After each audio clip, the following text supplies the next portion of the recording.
Assalamualaikum warahmatullahi wabarakatuh. Bismillahirrahmanirrahim. Alhamdulillahirabbil alamin.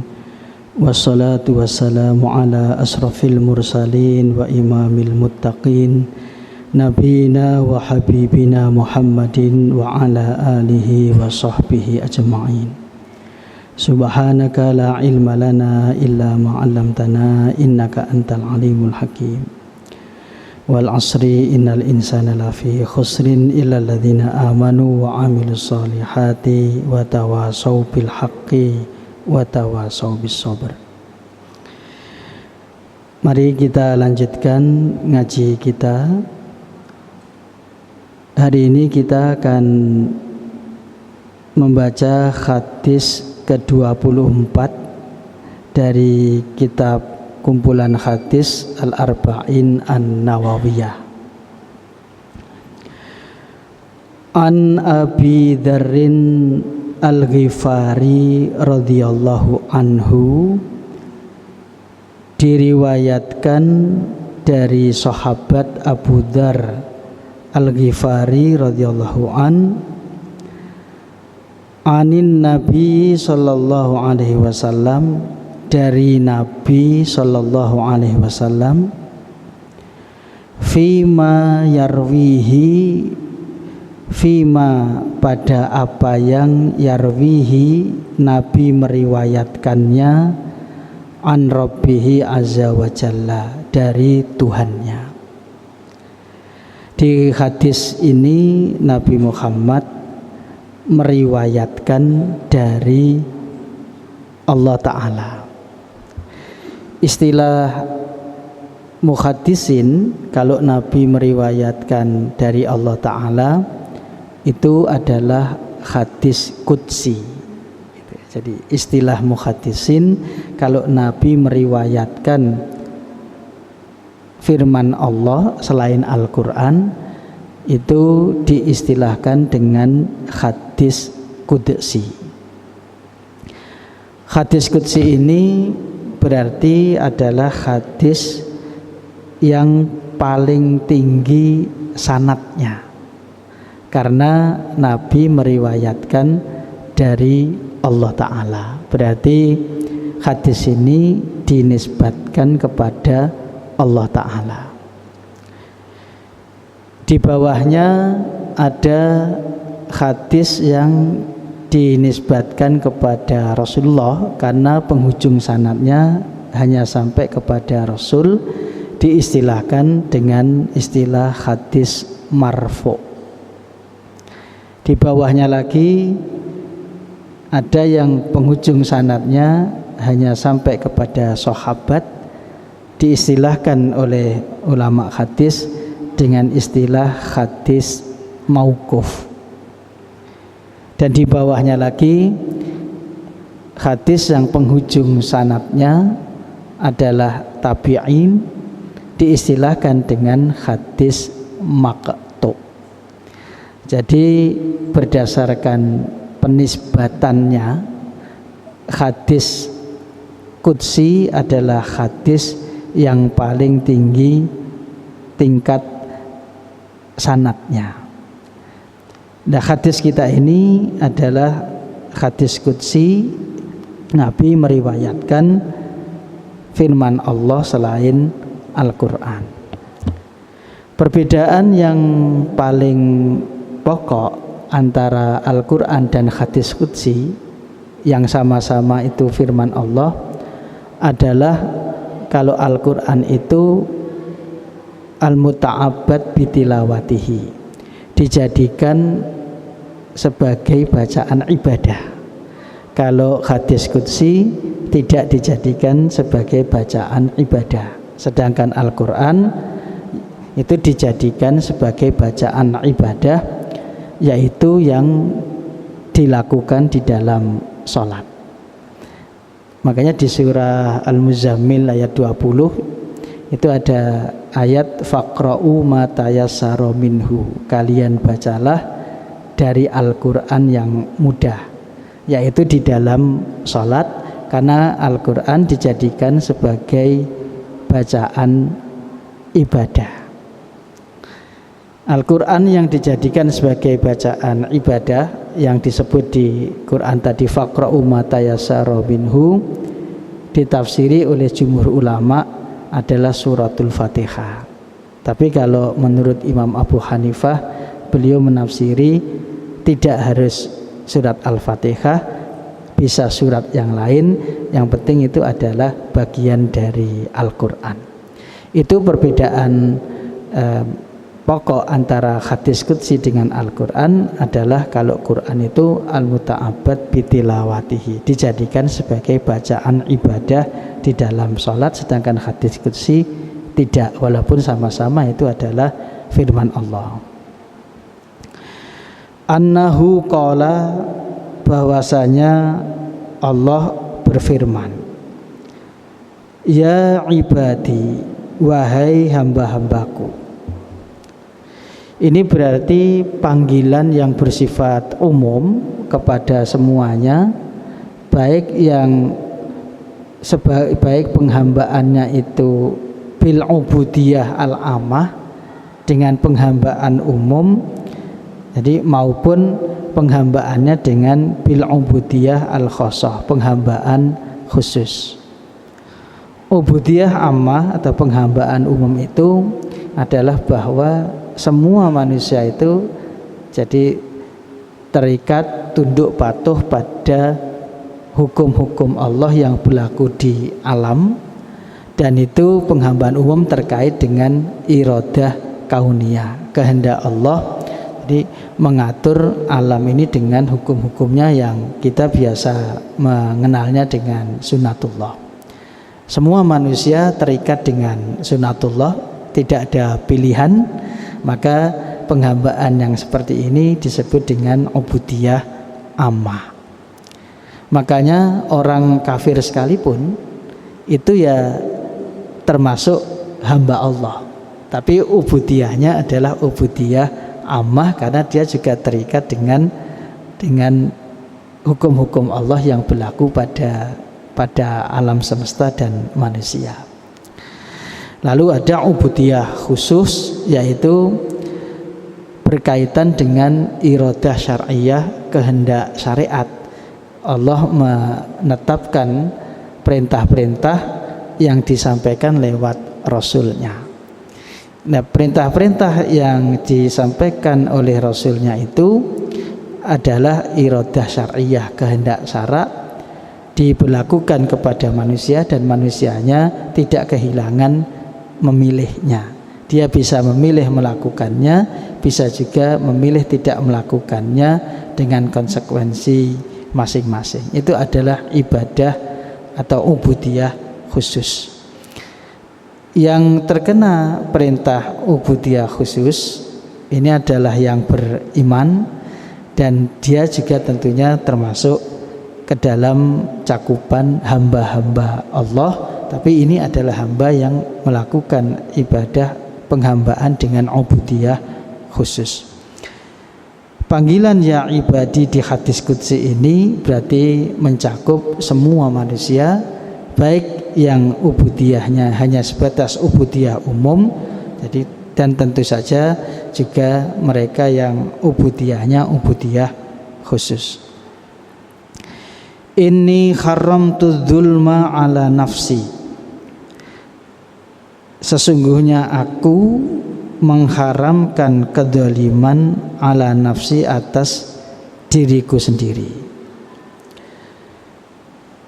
Zalim secara bahasa menempatkan sesuatu tidak pada tempatnya, maupun secara syarak menggunakan milik orang lain tanpa hak. Kedua-duanya tentu mustahil bagi Allah. Maka kalimat di hadis qudsi yang menyebutkan aku mengharamkan kedzaliman atas diriku, maknanya adalah jadi mustahil jadi bagi Allah itu melakukan kedzaliman. Wa ja'altuhu bainakum muharraman, dan aku jadikan kedzaliman itu diharamkan atas kalian.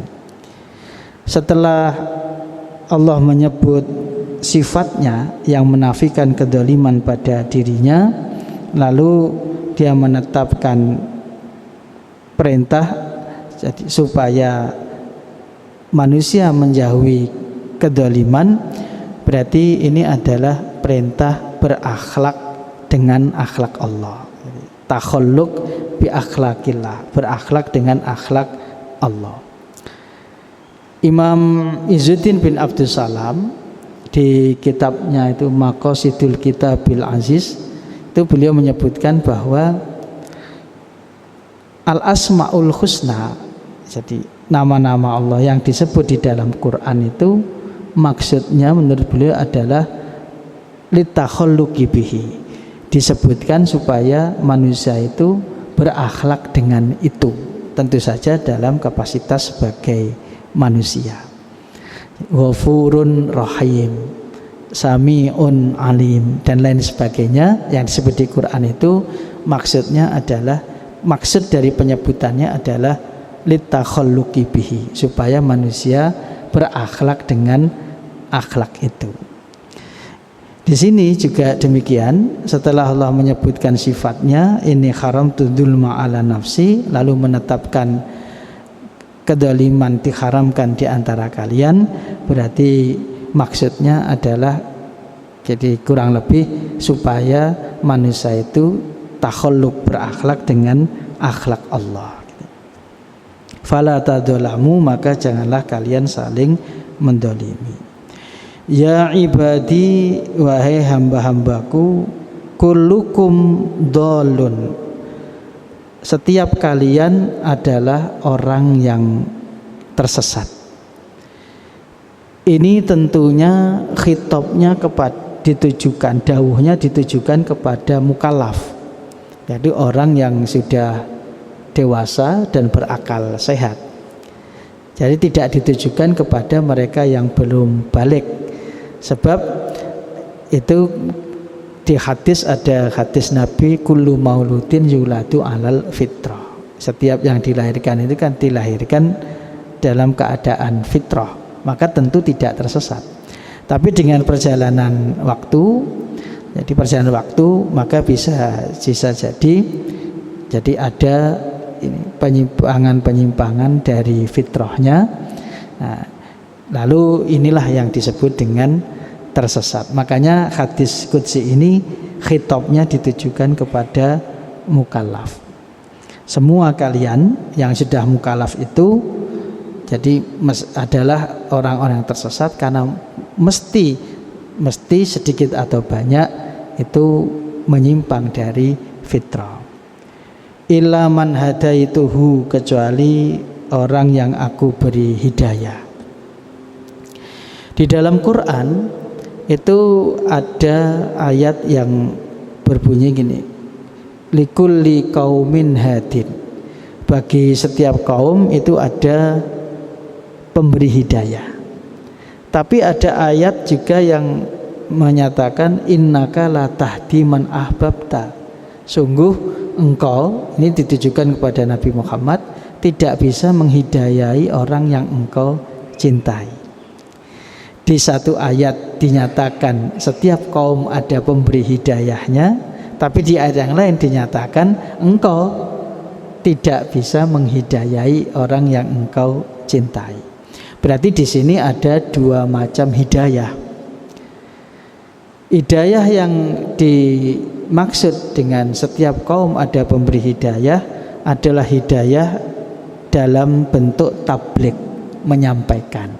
Berarti ini adalah hidayah, memberikan hidayah yang dilakukan oleh para nabi dan ulama-ulama, yaitu hidayah dalam arti tabligh, menyampaikan.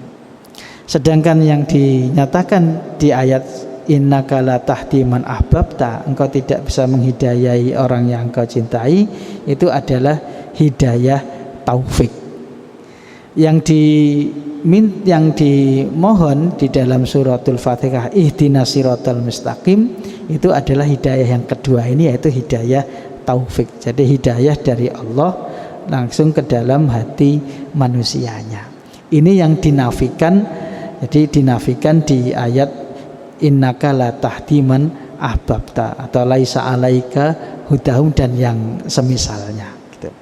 Jadi kecuali orang yang aku beri hidayah, berarti hidayah Allah ada dua macam. Ada hidayah yang disampaikan para nabi dan ulama, itu adalah hidayah dalam bentuk tabligh, tapi ada juga hidayah dalam bentuk bimbingan ke dalam hati, itu adalah hidayah taufik.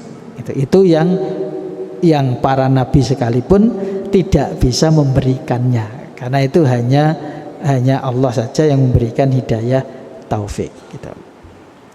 Fastahduni ahdikum gitu. Maka kalian mintalah hidayah kepadaku, ahdikum, aku akan memberi hidayah kepada kalian. Nah itu yang di surat Al-Fatihah, ihdinas siratal mustaqim, berarti itu yang diminta adalah hidayah taufik gitu. Ya ibadi kullukum ja'iun illa man at'amtuhu. Wahai hamba-hambaku, setiap kalian itu lapar kecuali orang yang aku beri dia makan. Hadis qudsi ini kandungannya seperti ayat ini yang di suratul Baqarah itu, alladzi ja'ala lakumul arda firasan, alladzi ja'ala lakumul Ustaz Mukhlis, alladzi ja'ala lakumul arda firasan itu ya, terus ada di situ. Jadi wa anzala minas sama'i ma'an fa akhraja bihi minats tsamarati rizqan lakum. Di kalimat itu wa anzala minas sama'i ma'an, dia menurunkan hujan dari langit, lalu dengan hujan itu dia menumbuhkan aneka macam tumbuhan sebagai rizki bagi kalian. Ini berarti makna orang yang aku beri dia makan itu berarti bukan memberi secara langsung makanan, tapi jadi dia yang menetapkan hukum-hukum pada alam ini, yaitu yang kita kenal dengan sunatullah, turunnya hujan, dengan sebab hujan itu tumbuh aneka macam tumbuhan yang itu menjadi sumber pangan manusia. Jadi jadi aku beri makan dia yang dinisbatkan kepada Allah, itu istilahnya ulama tafsir itu nisbatut tadbir. Jadi penyandarannya kepada Allah adalah penyandaran dia yang menetapkan hukum yang berlaku di alam. Fastat'imuni, maka kalian mintalah makan kepadaku. Ut'imkum, aku akan memberi makan kepada kalian. Maka kalian mintalah makan kepadaku, itu maknanya seperti di ayat yang di surat Jum'ah itu, idza qudiyatis sholatu fantasiru fil ardi wabtaghu min fadlillah. Kalau sholat Jumat itu sudah selesai, bertebaran kalian di bumi dan kalian carilah rizki karunia Allah. Berarti kalian mintalah makan kepadaku, berarti maknanya adalah lakukanlah usaha mencari rezeki. Jadi makna fastat'imuni, maka kalian mintalah makan kepadaku, itu berarti maknanya jadi adalah perintah supaya melakukan usaha-usaha di dalam mencari rezeki. Jadi bukan maknanya memohon langsung pada pribadinya Allah, tapi maknanya adalah perintah untuk melakukan usaha mencari rezeki. Di Quran ada ayat begini, di Al-Maidah itu ayat 3 itu kan, famanitturra fi mahmasatin ghaira mutajanifin li ismin fa innallaha ghafurur rahim. Siapa yang dalam keadaan terpaksa darurah, kelaparan, tapi ya dia tidak menginginkan untuk melakukan dosa, maka dia boleh memakan yang diharamkan dalam kadar untuk menutupi laparnya.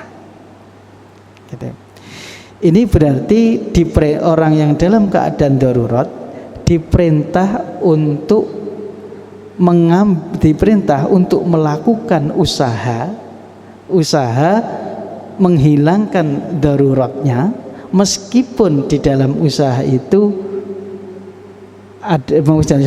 melanggar yang diharamkan. Di situ tidak dinyatakan kalau kalian dalam keadaan darurat kelaparan mintalah kepada pribadi Allah langsung, tidak. Tapi dinyatakan jadi siapa yang dalam keadaan darurat lapar terus kemudian maka dia boleh memakan yang diharamkan, baik itu zatnya maupun itu hak orang lain, hanya dalam kadar untuk menutupi daruratnya. Ini kan berarti disyariatkan untuk melakukan usaha sesuai dengan sunatullah untuk menghilangkan daruratnya, gitu. Dan tidak diperintahkan untuk langsung meminta kepada pribadi Allah. Berarti takwanya orang yang darurat itu adalah melakukan usaha, jadi mengambil sebab-sebab yang bisa menghilangkan kadar daruratnya. Malah justru kalau langsung meminta kepada pribadi Allah itu bukan takwa, karena tidak disyariatkan demikian. Ini yang kalau di tafsirnya Syekh Mutawalli Sya'rawi kemudian disebutkan oleh beliau yang maknanya kurang lebih selama sebab-sebab itu masih ada dan bisa diusahakan oleh manusia sesuai dengan sunatullah, maka tidak diperintahkan untuk meminta langsung kepada pribadi Allah. Jadi kata beliau, selama sebab-sebab dalam sunatullah itu masih ada dan bisa diusahakan, maka tidak diperintahkan untuk meminta langsung kepada pribadi Allah. Beliau memahami dari ayat darurat tadi itu, famaniturra fi mahmasatin, siapa yang dalam keadaan darurat lapar, maka dia boleh menghilangkan laparnya dengan memakan yang haram sekedar untuk menghilangkan keadaan daruratnya. Itu kan berarti diperintahkan untuk melakukan usaha mengambil sebab-sebab dalam sunatullah. Tidak diperintahkan untuk langsung meminta kepada pribadi Allah. Itulah kata Syekh Mutawalli Sya'rawi, bahwa selama sebab-sebab itu masih ada bisa diusahakan, maka yang diperintahkan adalah mengambil sebab itu, tidak diperintahkan untuk minta langsung kepada pribadi Allah. Karena itu hadis qudsi fastab'imuni, kalian mintalah makan kepadaku, itu mesti dihubungkan dengan firman Allah yang di Quran tadi, jadi fantasiru fil ardi wabtahu min fadlillah, bertebaranlah di bumi, kalian mencarilah rezeki karunia Allah. Berarti ini perintah untuk melakukan usaha mencari rezeki. Di Quran juga ada ayat ini, ya ayyuhalladzina amanu sta'inu bis-sabri. Orang-orang Islam itu kalian minta tolonglah bis-sabri, dengan kegigihan. Menurut Syekh Muhammad Abduh, ini adalah sunatullah. Ini adalah perintah kepada orang Islam supaya melakukan usaha sesuai dengan sunatullah. Jadi salah satu dari sunatullah keberhasilan adalah kegigihan. Makanya diperintahkan ista'inu bisabri. Siapa yang ingin berhasil, usahakanlah salah satu sebab dari sunatullah, yaitu sabar atau kegigihan. Jadi tidak diperintah untuk meminta langsung kepada pribadi Allah, tapi diperintahkan untuk mengambil sebab-sebab yang bisa diusahakan, di sebab-sebab dalam sunatullah yang bisa diusahakan oleh manusia, bahkan seandainya sebab itu adalah haram. Bahkan seandainya sebab itu adalah haram, dalam keadaan darurat tetap diperintahkan untuk melakukan Jadi mengambil sebab itu meskipun sebab itu haram untuk menutupi kadar daruratnya itu.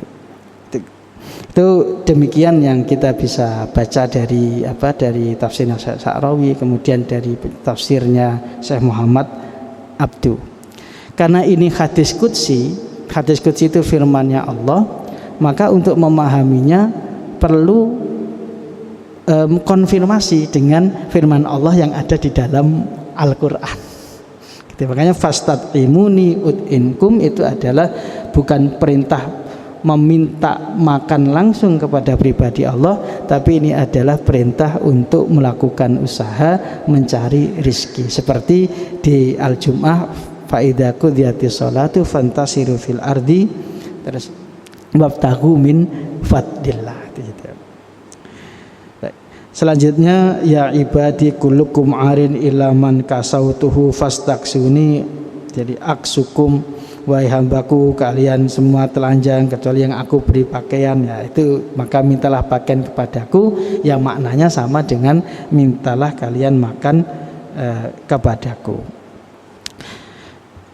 Ya ibadi innakum tukhti'una bil laili wan nahari, wahai hamba-hambaku sungguh kalian itu melakukan kesalahan baik di waktu malam maupun di waktu siang. Wa ana aghfirudz dzunuba jami'an, aku mengampuni dosa semuanya.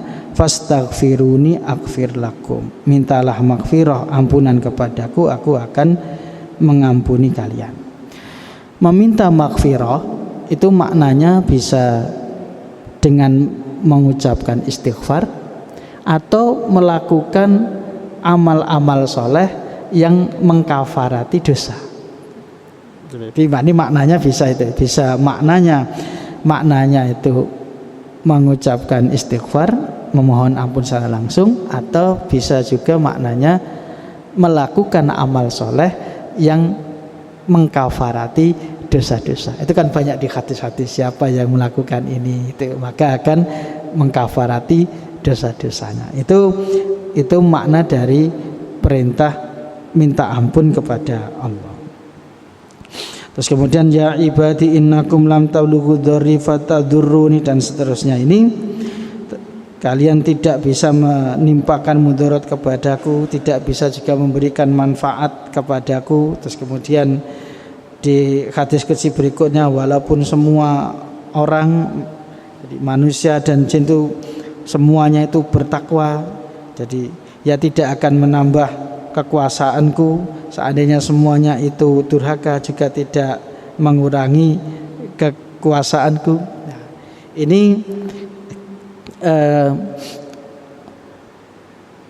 makanya di dalam iradah syariah, kehendak syariat, manusia itu tidak dicabut kemampuan memilihnya.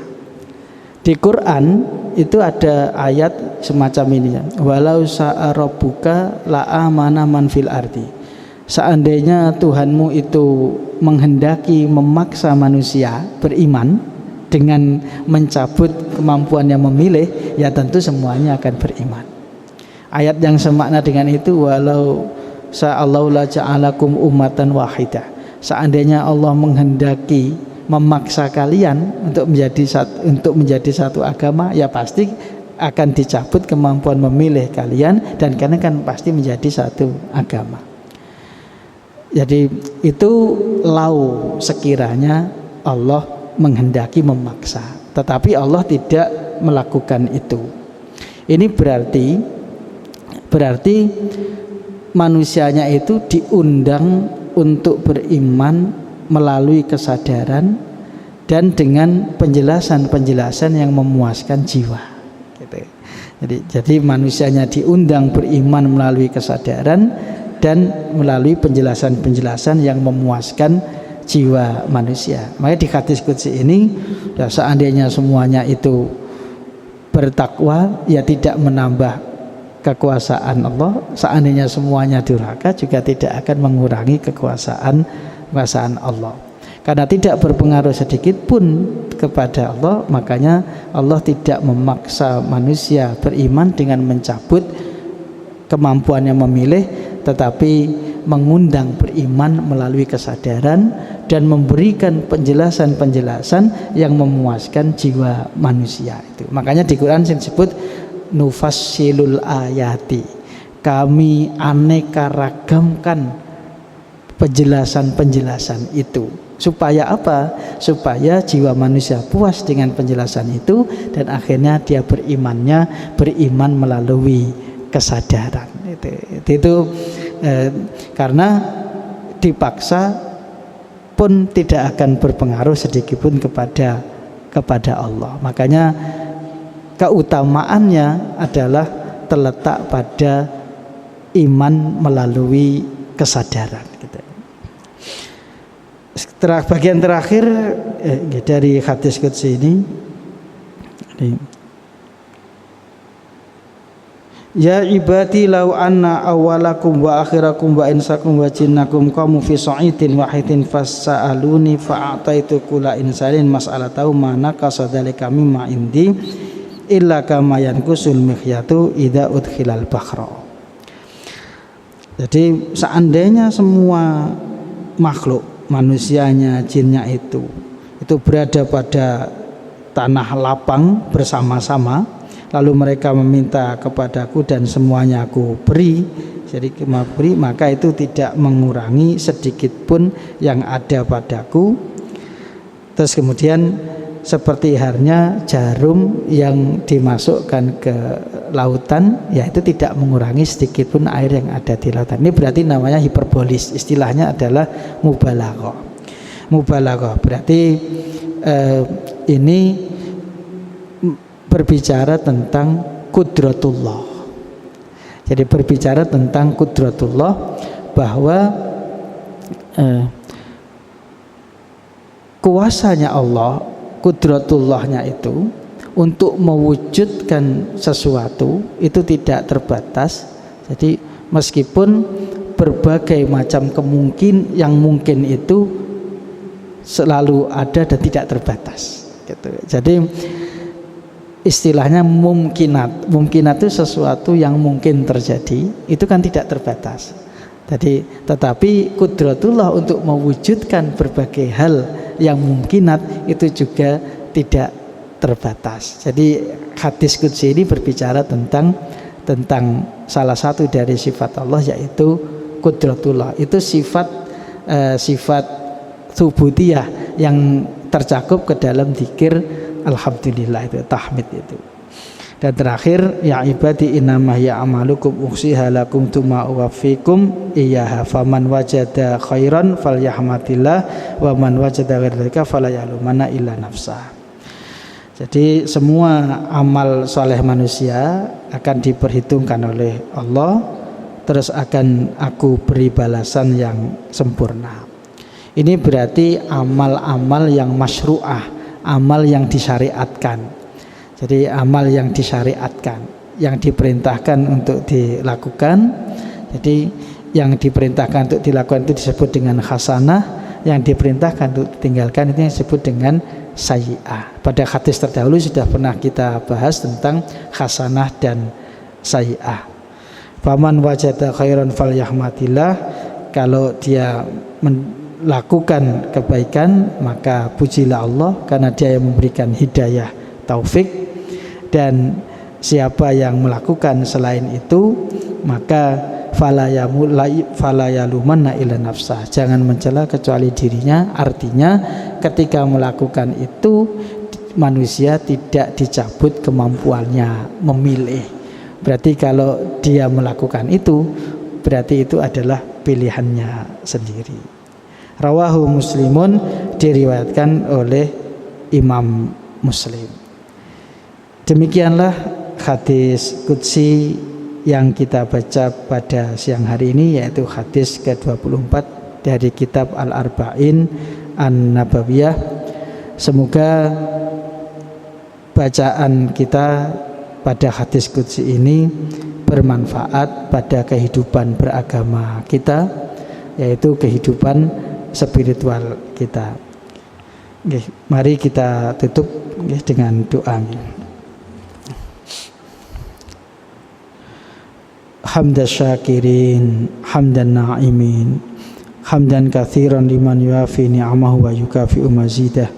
Ya Rabbana lakal hamdu li jalali wajhika wa 'azimi sultanik. Allahumma salli wa sallim wa barik ala nabi rahmah nabina wa habibina Muhammadin wa ala alihi wa sahbihi ajma'in walhamdulillahi rabbil alamin. Allahumma arinal haqqa haqqan warzuqna ittiba'ah wa arinal batila batilan warzuqna ijtinabah. Allahumma rabbana la tuzigh qulubana ba'da idh hadaitana wa hab lana min ladunka rahmah innaka antal wahhab. Allahumma rabbana atina fid dunya hasanah wa fil akhirati hasanah wa qina adzabannar. Subhana rabbina rabbil izzati amma yasifun wa salamun al mursalin walhamdulillahi rabbil alamin. Subhanakallahumma bihamdika asyhadu an la ilaha illa anta astaghfiruka wa atubu ilaik. Assalamualaikum warahmatullahi wabarakatuh.